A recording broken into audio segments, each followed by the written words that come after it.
పంట దగ్గర తీర్మానం చేయబడింది.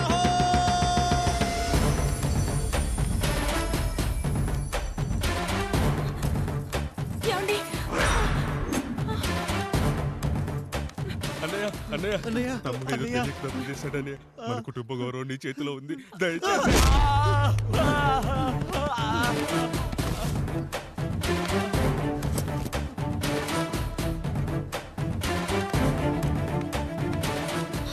అయ్యా అయ్యా, తీర్పిచ్చే ముందు ఒక్కసారి ఆలోచించండి అయ్యా.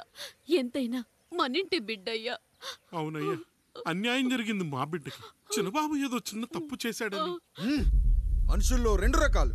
ఒకడు రోడ్డు మీద వెళ్తూ పొరపాటున పేడను తొక్కింది పేడ అని తెలుసుకొని నీటుగా వెళ్లి కడుక్కుంటాడు, వాడు ఉత్తముడు. ఇంకొకడు అదే పేడను తొక్కి రోడంతా బరబరా గీసి పరిసరాలను అపవిత్రం చేసి అప్పుడెళ్ళి కడుక్కుంటాడు. అలాంటి నీచుడు నా కొడుకు. నేను మూడో రకం. తొక్కింది పేడ అని తెలిసి కూడా దాని వేలుతో తీసుకొని ముక్కుతో వాసన చూసి ఆ దుర్వాసన భరించి కడగాల్సింది చెప్పు కాదు, కడగాల్సింది పేడ అని తీర్పిచ్చేవాడే ఈ రాయుడు.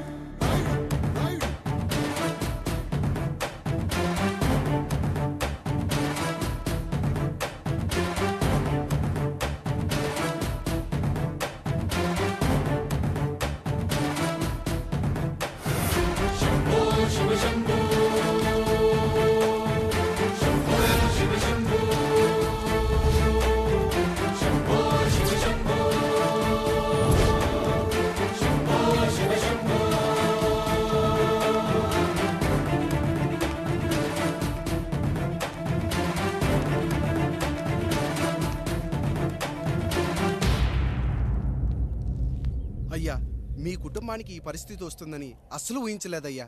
పచ్చటి పుచ్చకాయలో పుచ్చుంటుందేమో గాని పచ్చని మీ సంసారంలో ఇలా మీ తమ్ముడు గారు. కొన్ని తరాలుగా మా వంశం ఈ ఊరిని పరిపాలిస్తుంది. మా వంశానికి స్త్రీలంటే ఎంత గౌరవమో తెలుసా? ఆడవాళ్ళు వంటింటి కుందేళ్లు కాకూడదని మా ముత్తాత గారు పెళ్లి కూడా చేసుకోలేదు. మా తండ్రి గారు పాపారాయుడు ఎవడో ఒకడు ఒక స్త్రీని మోసం చేసి కడుపు చేస్తే ఆ కథ విని ఆ పుట్టిన పిల్లాన్ని ఆ మోసగాడికి ఇచ్చేసి ఆమెను పెళ్లి చేసుకుని ఆమెకు కొత్త జీవితాన్ని ఇచ్చాడు. నేను కూడా నా వంతు సహాయంగా కొంతమంది స్త్రీమూర్తులను పెళ్లి చేసుకుని వాళ్లకు జీవితాన్ని ఇవ్వాలనుకున్నా. అలాంటిది నా వంశంలో ఇలాంటి చీడ పురుగు పుట్టాడు. నా తమ్ముళ్లాంటి కాముడు మా పనోడు వాడి కూతురుపై అత్యాచారం చేయబోయాడు. ఒక్కసారి నీ చెప్పేది వినండి. నీచుడా, ఈ రాయుడిచ్చే తీర్పును ఆపే శక్తి ఎవరికీ లేదు.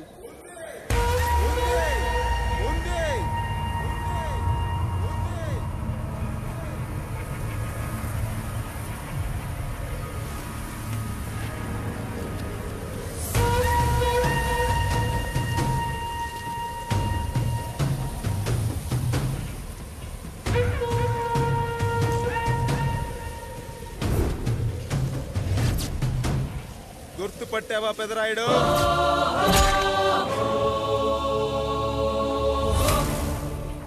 నా తండ్రిని చంపిన నీ తండ్రిని చంపా. ఇప్పుడు ఆయన కొడుకుగా నీ అంతు చూడటానికి వచ్చాను. ఊరికి నీతులు చెప్పే నీ భాగవతం బయట పెట్టడానికి ఏ శక్తి నిన్ను ఆపబోతుందో చూపెట్టడానికి అసలు సిసలైన మగాడు అడుగు పెట్టబోతున్నాడు. ఎవడిని చూడాలంటే మీ నవరంధ్రాలు కళ్ళుగా మారాలో వాడు రాబోతున్నాడు. చెప్పి వచ్చే తుఫాను కాదు వాడు, వచ్చాక చెప్పుకునే సునామీ వాడు. ఇక వాడిని ఆపటం అంటే ఎవరెస్ట్ ని క్రేన్ తో లేపటమే. పాపారాయుడు, పెదరాయుడు, ఆ రాయుడు, ఈ రాయుడు అని మీ బతుకుల్లో రాళ్లు వేస్తున్న వాళ్ళకి సమాధానం చెప్పటానికి వస్తున్నాడు అసలు సిసలైన Rayudu. So I am presenting you the one and only Android.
నాన్న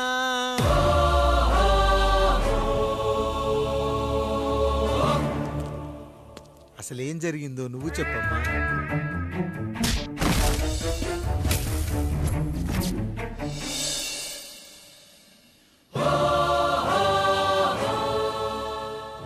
ఏరా పెదరాయుడు త్రికాలాత్రక ఓరి ఓరోరి ఆపరా నీ ఉన్నత గార్తాబారవాలు ఎంత మర్వెత్తించినను మరపునకు రాక హృదయశావిల్యమానములైన నీ మదోన్మాద అపరాధం నా మనోవితలమును రయ్యలు చేయుచున్నవే.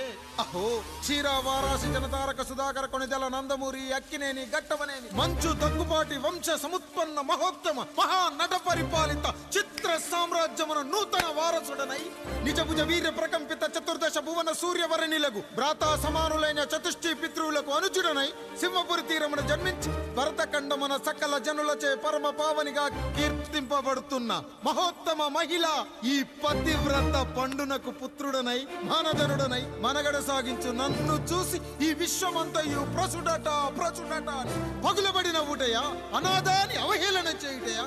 అహో తన సుతులతో తూయిడగు నన్ను పుత్రుడుగా సంభావింపక సన్మానింపక పితృధర్మ పరిదగ్ధుడై లజ్జా విముక్తుడై ఈ కపట పెదరాయుడు నన్నేల వివాసుని సేవలే. అవునులే అశుద్ధ స్వరూపుడగు రాయణకు ఎగ్గేమి సిగ్గేమి వంతు వంతున ఆలికి ముందు కాలిని పరిభోగించిన పర్యంతము రచ్చిన కర్పించుతో పచ్చి వైభవంలో తేలించు. వీడు తన ఇంట ముగ్ధదాసి సాంగత్యమున నన్ను కని త్యజించినంత మాత్రమున నేనేల కటకట పడవాలి. ఊర కుక్క ఉచిత జ్ఞానముతో సంభోగించిన సరిపెట్టుకుందునా ఈ లోకమున మూకుడుండునా అయినను దుర్వ్యాజమున సాగించు అవివేక న్యాయ విచారణ అని తెలిసి మేమేలా రావాలి వచ్చితిమి పో. విచక్షణాపేతమై సర్వత్ర కామ కలాపాలు సాగించి ఈ శునకమ్ము ఇచ్చట ధర్మ విధేతగా ఏలా ఉండవాలి. ఉండినాడు పో. వృక్షమునకు వస్తము కట్టిన విదుక్షాపేక్ష కలిగి తన పరభేదములను మర్చి విచక్షణ రాహిత్యముతో అట్ట సంభోగమునకు పాల్పడు. ఈ త్రాపి ఉన్న చోట మా మాతృమూర్తి ఏలా ఉండవాలి. ఉండినది పో. సజీవ భూచర మేష గోప సారూప్య మానవ సంచారిక విధానమున కాలవాలమగు ఈ గ్రామమున మేమేల కాలు మోపవాలి. మోపితిమి పో. సకల రాజాను కోటి సంక్షిప్త రత్నం ప్రభ నీరాజితంబగు మా పాదబద్ధములేల అపభ్రమణం చెందవాలి. ప్రతీకారేచ్ఛతో గ్రామమున పాదం మోపిన మమ్మలను ఈ గ్రామ సింహముతో సమరూపిణి అని అనుమానించి అసలితని జన్మరహస్యమేమన్నా జుగుప్సాభావంతో ఈ జనుల కల్లేలా చూడవాలి, నోరేలా వాగవాలి, చెవులేలా వినవాలి. ఆ విధి హతవిధి ఆ జన్మ శత్రుయేనని అనుమానించుచునే అరుదించిన మమ్మ అవమాన బడబానా జ్వాలలు దగ్ధమునర్చుచున్నవమ్మా. విముకుని సుముకుని చేసి మమితకు విజయము చేయించిన నీ విజ్ఞాన విశేష విధాదిత్యములు ఏమైనవి తల్లి. రాయుడు కృతావమాన మానసుడనై మానాదిమాన వర్ధితుడనై మర్యాదాపూర్వకముగా మనుటయా లేక ఈ నా జన్మకారకుడైన ఈ నిరక్షర కుక్షుని క్షమించి వదిలేయుట ఇచ్చే కామాంధ వృద్ధులపై పగ సాధించలేమన్న మహోపేక్ష మా పైన వేరొకటియా. ఏది కర్తవ్యం మనుటయా వీడందు చూసుటయా. రాయుడు నీకు క్షమాభిక్ష పెట్టుటకు మా అంతర్కరణం అంగీకరించుటలేదే. ఈనాయందు ప్రవహించు రుధిరము నీదే కదా, నీదే అని విర్రవీగుతున్న ఈ జనం ధనం భోగభ్యోగం నీ నుంచి అపక్రమించి నిన్ను వివస్థలో గావించి మార్గ పదమధ్యమున సంసర్గ ముగ్ధుడ గావించదను. Pedarayudu time is our and right time starts now.